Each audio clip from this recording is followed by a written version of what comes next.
This is the world of revolution, and we're going to talk now about the situation in Ukraine. Today, October 27, 2025, it's 9 a.m.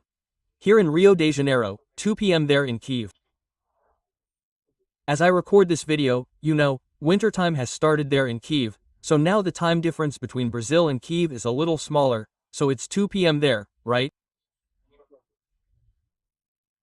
Well, anyway, yesterday we had a Russian attack on a pharmaceutical company here in Ukraine that caused a lot of damage to Ukraine.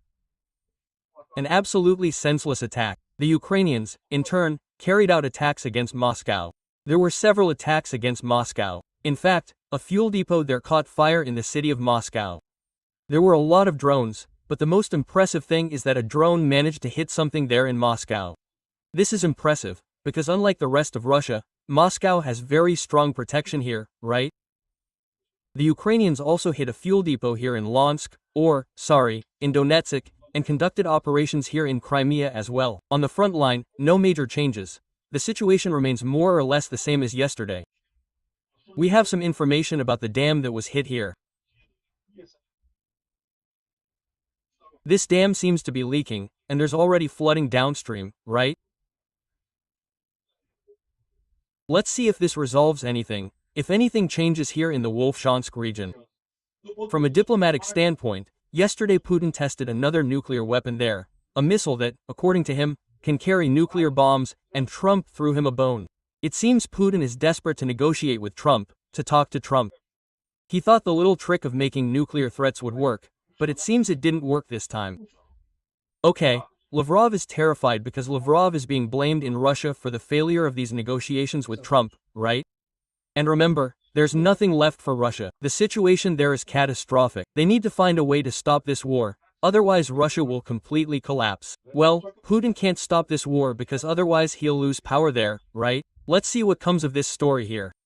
We'll talk about these and other topics in detail. This news was suggested by Joe Atriani, the Double Penetration Institute, Lisbon branch, and several others. Thank you to the people who suggested news on our website, novolving.com. And thank you for watching our video. If you like our content, please like it and subscribe to the channel, okay?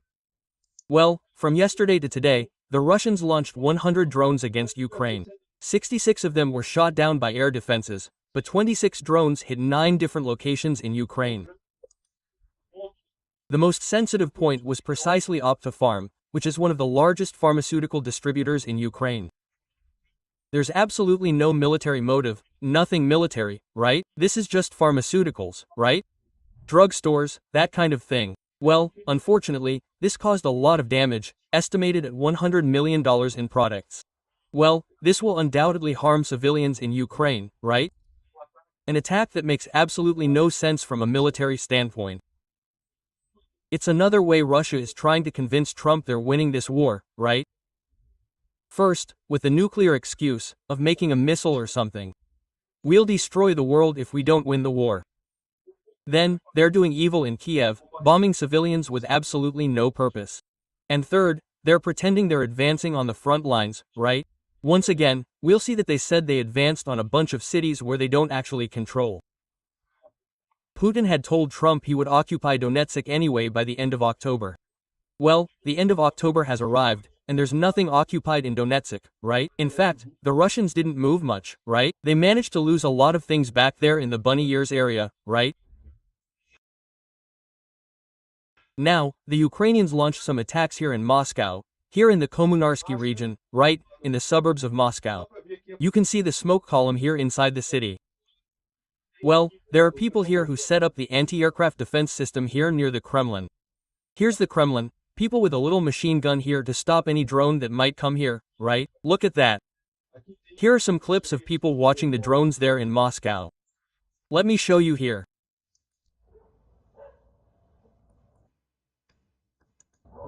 No.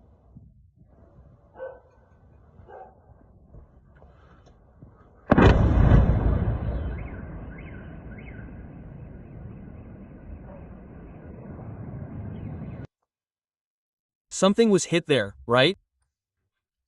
Here's an image of a Ukrainian drone that was hit by a Russian anti-aircraft defense.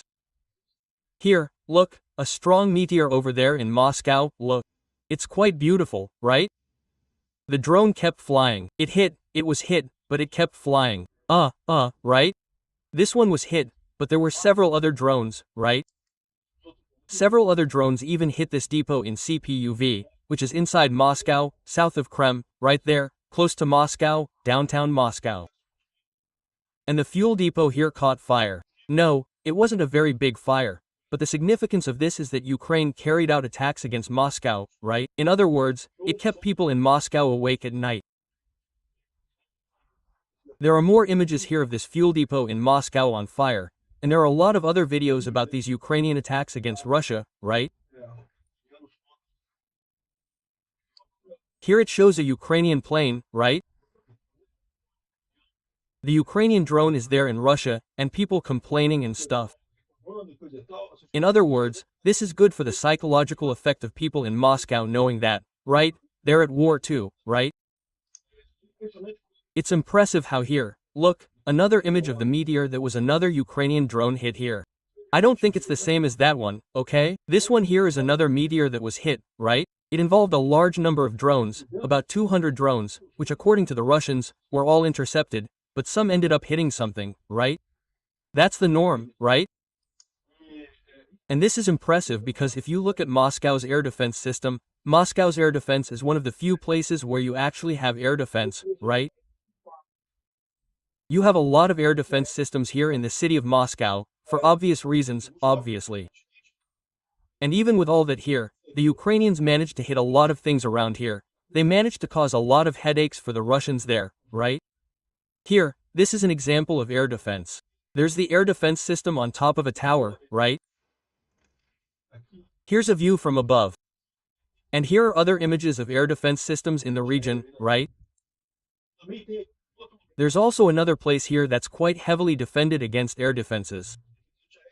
It's in Valdai, where Putin's castle is, right? You remember that castle Alexei Navalny showed and stuff like that, where Putin, you know, stole money and built a huge castle and stuff like that. It's also another place in Russia that's heavily protected by air defenses, but he got out of that. The rest of Russia is all handed over to Ukraine, right? The Ukrainians can hit anything outside of Russia, right? Here, look, Budanov talked about yesterday's attack. The attacks had a clear effect. Well, we managed to cut the impact on gasoline exports. He's talking about the Ukrainian attacks in general, right? That is, also against the refineries that were carried out a few days ago, right? The successful attacks are due to the fact that most Russian air defense systems are concentrated near the border, and also the anti-aircraft systems are concentrated only in the occupied territories and also in Moscow and St. Petersburg. Anywhere else in Russia, they are either not present or there are none at all, or they are not in sufficient numbers to pose a threat to drones. So, if we can cross the border, we can travel throughout Russia without any major problems, right? In other words, that's the big story. The fact that the Russians are placing all their defenses only in Moscow ends up creating this problem for the rest of Russia, right? For the rest of the targets there in Russia. Well, another thing was the Belgorod Dam. We talked about it yesterday, right? We weren't quite sure what had happened, if the dam had actually been hit. Apparently, yes, the dam was hit. You can see here that this gate here has moved, right? It's still more or less in place, but the water is all around it. It's certainly not holding much back. You can see here, look, that it's loose here on this side, right? It's completely loose here.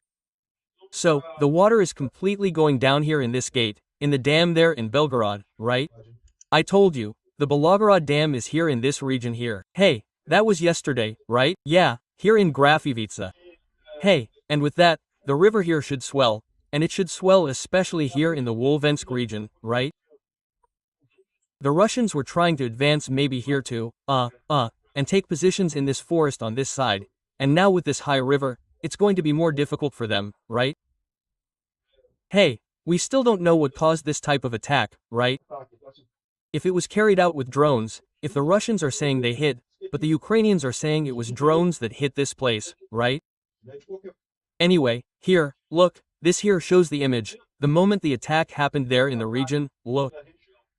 Let me put the sound here.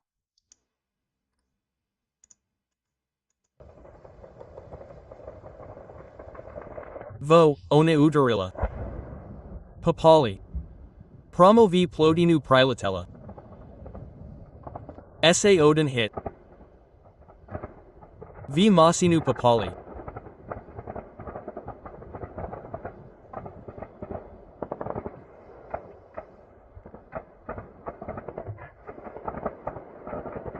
Vod on Vitaraj.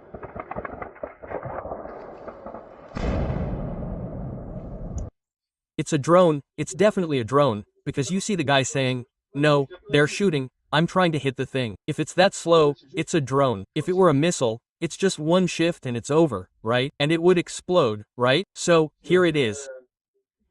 As a result of an attack by the Ukrainian armed forces, the Belgorod Reservoir Dam was damaged. We understand that the enemy may attempt another attack and completely destroy the dam if that happens. There will be a risk of flooding from the Kharkiv region and several villages downstream, right? There are over 1,000 residents in this region. So, we are starting temporary accommodations in some parts of Belgorod to be able to evacuate people from there. Then, name the cities here that are at risk of being flooded by this, right? During the night, the water in the Belgorod Biogoride Reservoir began to recede. The dam probably suffered serious damage and started leaking water, right? The water level in the reservoir has dropped by more than 1 meter. According to local sources, in the area of the village of Grafkova and the Chebechin district below, water has entered the trenches, right, where soldiers were located. The governor of Biogorod, the Biogorod region, reported that in the Chebechin district, water flooded 10 regions there and 16 residents of the villages were placed in temporary accommodation, right? So, in other words, it's happening here, things are really flooding. Here's another image here, it's kind of low resolution, but you can see that a lot of water is coming out of the dam here. The dam is really leaking a lot of water there in Belgorod. Well, the water level is dropping. It's a large reservoir, right? There's a lot of water here. Here's another image of the reservoir, but I think it's basically the same thing we saw there. It shows here that it seems like this piece is still there, but it's not holding anything up, right? And you can see several things that were affected here. And the way this is, notice that the other gate over there seems to be even worse, right? If the Ukrainians send another little drone here, my friend, it'll open the whole thing, right? Well, and here's a satellite image, look, showing the widening. See here, look? Here's the dam, and here's the flooded area, look. This is the flooded area. So, it certainly had a pretty big impact on this whole situation here, right? And here are some trenches in the cities below here, look, the Belgorod region. Well, here, look, are the trenches that were widened there in the Belgorod region. The Russians are already complaining here that everything has gotten worse, and now it's starting to get cold, so it's going to be complicated for these people now, to dry out these trenches by the end of the year, right?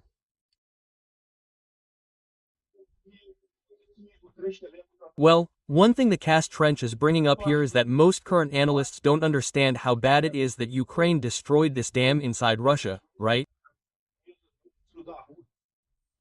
Because if you can do it with drones, right, you completely invalidate the Russian anti-aircraft defense.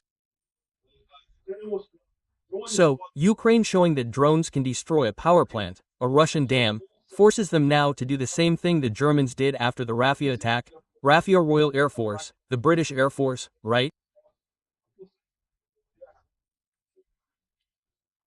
Number 617, he's referring to Operation Chastis, which was carried out by RAF Regiment 617, a crucial operation carried out in 1943 by the British against dams in Germany, right? They destroyed several dams here, the Möhne, Eder, Sorp, Swelm, Lister, and Enerp dams. Several dams in Germany were destroyed by a squadron. Unfortunately, it was a very high cost. Only half of the planes survived this attack, but the damage to Germany was that only half of the English planes survived. The others were shot down, right? But then, many English lives were lost in this. But the Germans were also in a very bad situation, right? Their dams were destroyed, and they couldn't destroy all the dams, but many of these dams were destroyed, and this greatly harmed the production of German weapons, right? Because these dams supplied water and electricity to German factories, right? Here, look. Then he talks here. Look, Operation Chastis, which then destroyed the Mon reservoir. There were other reservoirs as well. And after that, each German dam had to have anti-aircraft defenses installed to prevent a repeat of this attack. And with that, another difficulty was that they had to put lose a lot of anti-aircraft defenses away to protect the dams, right? Yeah, but I don't know if the Russians will do that, okay? Because the Russians already kind of don't give a damn about this story. Russian refineries remain easy targets for Ukraine, right? The Russians no longer have enough anti-aircraft defenses for that, right? Well, another thing he mentions here that I find interesting in this story is precisely the fact that how is it that warfare experts today have little knowledge of conventional warfare, right? These secondary and tertiary effects of World War II bombers is a study. It's a field of study that was kind of aborted back in 1989 after the collapse of the Soviet Union, right? Because people understand that this is no longer relevant. This is an old war, right? But it's not that old, right? You see, people focused a lot on nuclear war, even though nuclear war doesn't end up happening. And the war in Ukraine is basically a war like World War II. There's not much difference. Well, the Ukrainians hit a base there in the Belgorod region, too. Here, look, and in the Glukovo region, in Belgorod. Yes, it's in this area. Here, look, it's this region here. Vor, Glukovo. It's this region here. The Ukrainians hit this outpost here, a border post in the region there, because there were a lot of Russian troops there, right? And here we also have a Ukrainian attack on an oil depot in the Luhansk region. Well, there was one in Luhansk and there was one in Donetsk. How strange. I knew there was something in Luhansk. Yes, it's in Luhansk. So this little dot here is wrong. This little dot here is indicating that it's Donetsk. Oh, because a drone hit Donetsk. Oh, and also, an oil depot was hit here in Luhansk. Okay, then. So, these are two different things. I got confused. I thought it was the same thing, that the little dot was on the wrong side, but whatever. It's not like that. The Ukrainians hit this fuel depot there in the Luhansk region. It's a tiny depot, but it's a depot that supplies Russian troops, so it's important to destroy it, right? Besides, the Ukrainians also carried out an attack in Crimea. So, in addition to Luhansk, in addition to Donetsk, you also have an attack here in Crimea, in which they hit a number of radar systems. Here, look, an S-400, a P-18, and a 55H-6U, a Nebo-U, right? So, here we are once again, the Ukrainians hitting Russian air defense systems, right? So, great news. Well, we also had news that a Russian helicopter crashed and killed one of its crew. We also don't know yet if it was hit by the Ukrainians or if there was some kind of accident. All we have is information about the fighter bomber, the fighter bomber's eternal flight stop, the pilot and crew died here, and the Russians here in this attack, right? The Russians they kept trying to advance there in the Pokrovsk region as well. Once again, they failed completely. In other words, the situation on the front line is very similar to the last few days, okay? The Russians continue trying to advance there to free that large pocket of Russians here. I told you here in the Bunny Ears region. Hey, the Russians are trying to make the connection here, because this is separate, okay? This is not independent, but the Russians are trying to connect again to rescue the people here, but they're not succeeding very well. Furthermore, there was this other case here where the Ukrainians captured some Russians here in this region. 3 Ukrainians captured 7 Russians here in this region of Riss, right? Again, images here of Russian attempts to advance there in Pokrovsky, but so far they haven't achieved anything, right? Well, the process of clearing the Ukrainians in the city of Pokrovsk continues, which has a filtration in Pokrovsk, yes. In 48 hours, the Ukrainians eliminated 104 Russians and several vehicles, but the fighting remains quite serious. The situation is still difficult there, right? Looking at the maps of Poland, we see that region above Kupiansk. The Russians made a small advance here, but nothing significant. Here in Kupiansk itself, the same situation as in Pokrovsk, where the Ukrainians are trying to isolate the Russians here, but there is still a lot of Russian advance inside the city. Let me get my head around this. You can see the Russians still infiltrated inside the city here. And the fighting is also very difficult here, right? Right here in the Pokrovsky region, north of Pokrovsky, the Russians are trying to escape this area, right? To escape the siege here, but the Ukrainians are advancing here too. And there's also Russian infiltration here in Rodinsk and Mirnograd down here, right? Here's a view from below of the Russian infiltration here in Pokrovsky itself. So that's the situation. The Russians don't have control here, nor up here, but they're trying to advance based on throwing a lot of people in there. See if fewer people die than what's already there, right?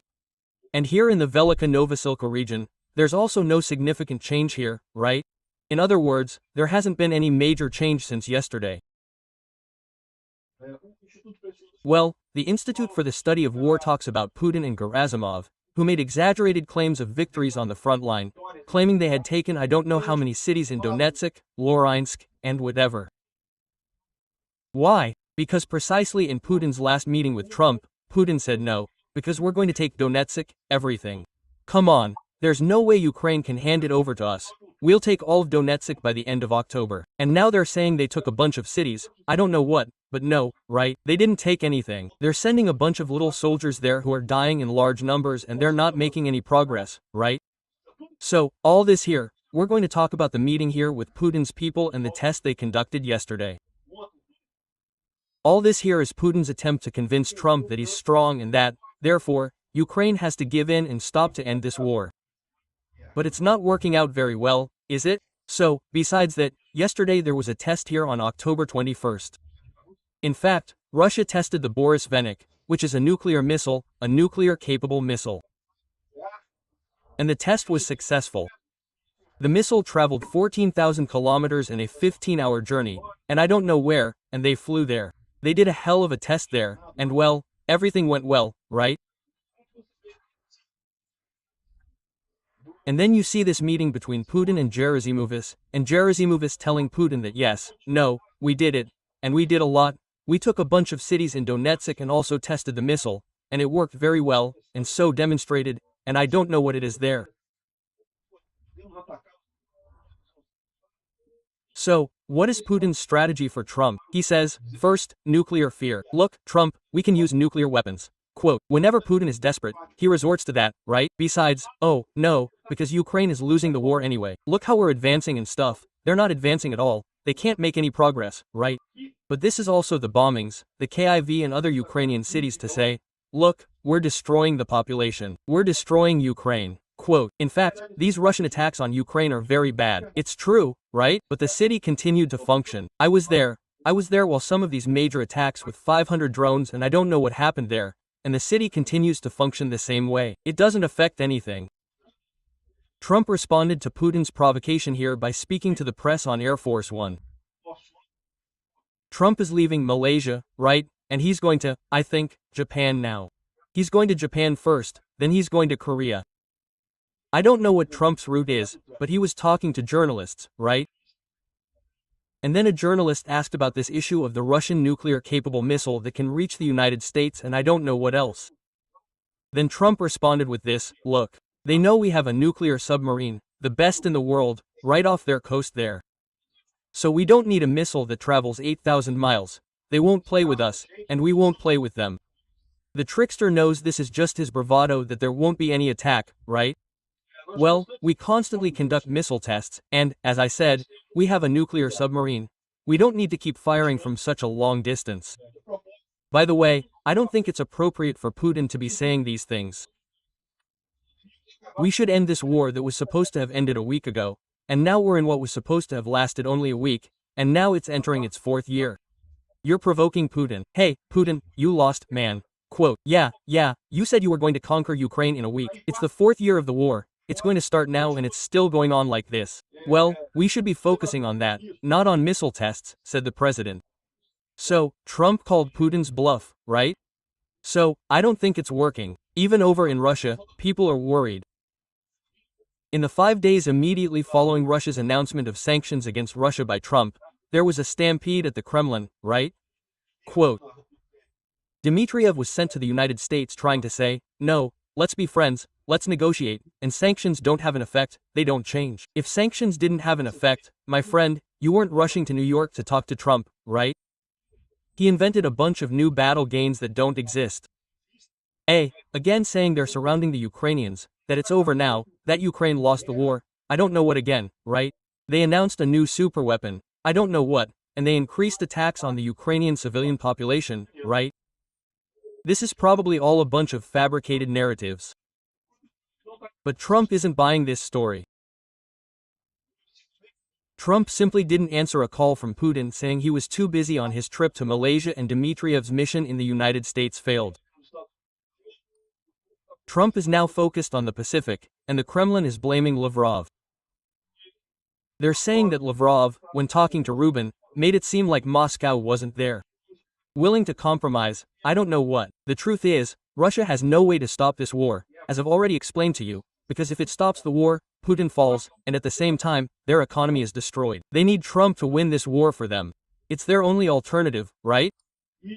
And Lavrov is already desperate here, saying no, because the White House changed its rhetoric in Ukraine, because we had talked, we're ready to move forward. It was Trump who changed his mind, I don't know what. No, hey Lavrov, it's just that Trump realized you've been stringing Trump along since he took office, right? I've been warning Trump about this ever since, right? That Putin wants to string this crap along, he wants to get and extract favors from the Americans.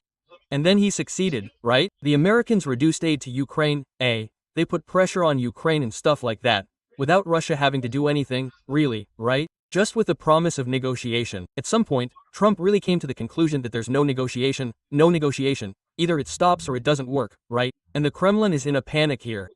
According to Yasmina, Putin's budget is leaking, right? We've already talked about this.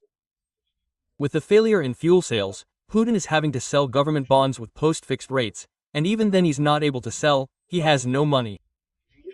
Putin once said that American sanctions wouldn't be a problem for Russia, that they wouldn't make a difference, but the narrative is now crumbling even on television, right? People say it because there's no way to hide it anymore, right? Okay, Crimea is admitting that it can't get any more money, that it's out of money due to the Ukrainian attacks on refineries and Trump's sanctions, right? So now Putin is desperately seeking assistance, even from Middle Eastern countries, trying to see if they can revive the Russian economy, right? And on top of that, OPEC is also increasing production, which will screw the Kremlin over in the end. Accounts, right? We already talked about this yesterday, but just to understand Putin's position, Putin can't stop this war, but he can't continue the war either. He needs Trump to win the war for him. It's the only alternative he has. And in the meantime, there's more news for Putin, right?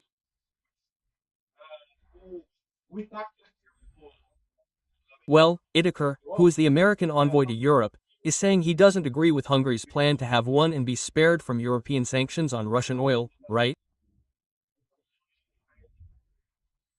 Hungary wants to continue buying Russian oil even after the whole of Europe shuts down, and the United States has already said that that won't happen, okay?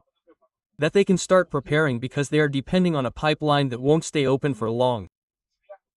So, what does this mean? You know, the Ukrainians have already destroyed the Druzhba in other situations. The Ukrainians can destroy the Druzhba at any point. Trump certainly asked the Ukrainians to hold back a bit, to let the Druzhba might work a little to put pressure on Orban. But what he's saying here is basically this. Either Hungary agrees to stop buying oil from Russia, or very soon we'll simply tell Ukraine, okay, fine, scold the Druzhba, and the Druzhba won't work anymore, right? Quote.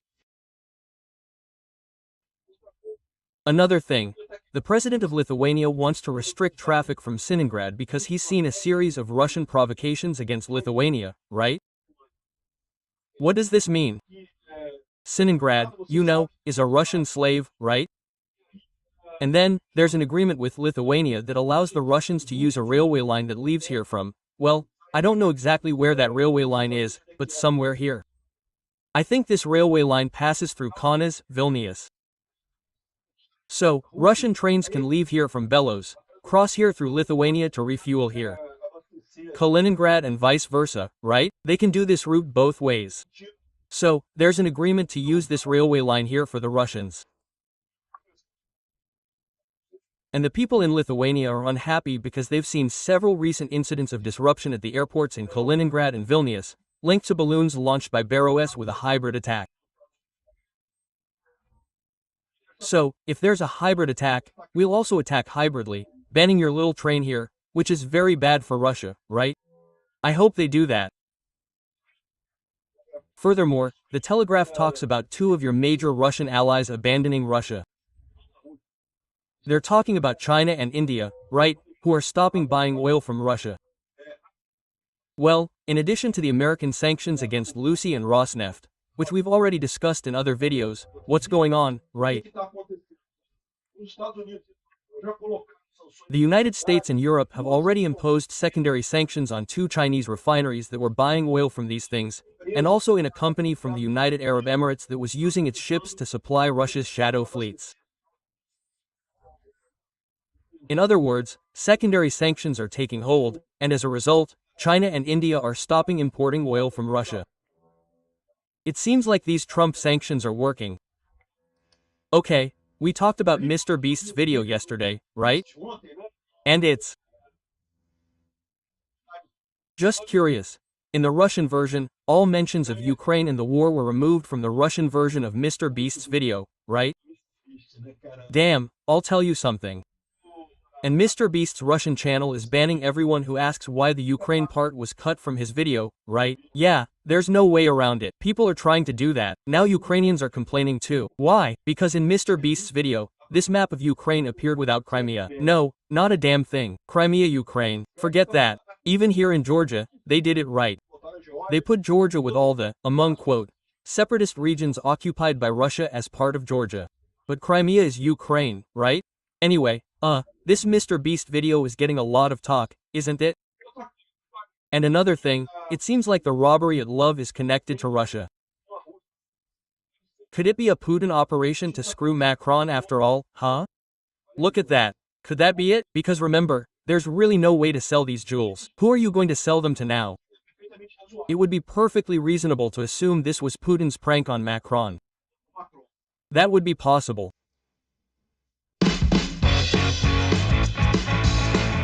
Thanks for watching the video until the end. If you like the content, don't forget to like it. This helps the channel grow and reach more people. If you didn't like it, leave a dislike and explain in the comments how we can improve. Also, comment on suggestions for topics we can bring here. Insulting comments or those defending dictatorship and war criminals will be summarily blocked. Thank you for your understanding. If you haven't yet subscribed to the channel, consider subscribing by clicking the button. Subscribe below and ring the bell for all notifications. If you want to help the channel, see how you can do so on our website.